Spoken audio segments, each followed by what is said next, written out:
what you get from my point of view when you lose this commitment to free will is you undercut any rational basis for hating people. Right. Hatred doesn't make any sense. Vengeance in the usual sense doesn't make any sense.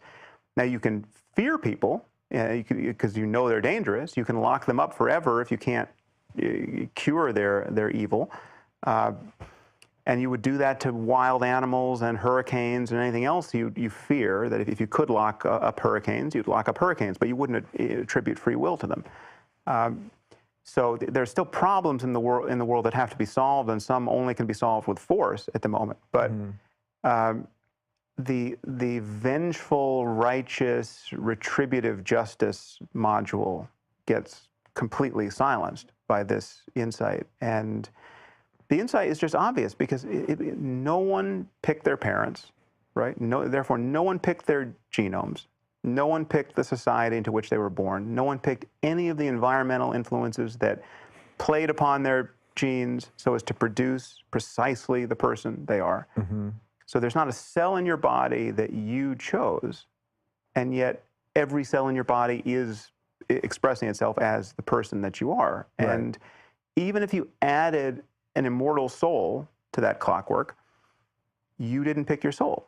And you're not responsible for the fact that you weren't given a soul of a psychopath. And some people were given the soul of a psychopath, and now they are helplessly being psychopaths.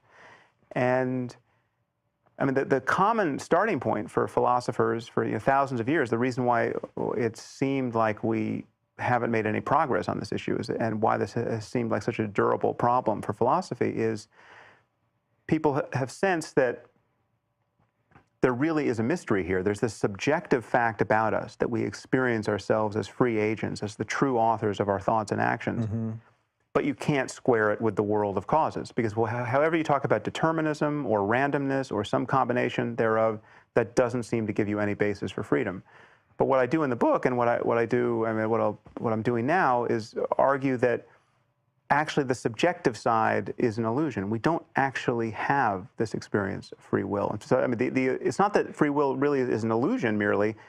The illusion is an illusion. If you look closely at the illusion, you realize it wasn't even there in the first place. And this is, you sort of have to know how to meditate to really take this deeply. But I mean, most people can intuit this if they just are led to look at their inner lives a little more closely than normal. So.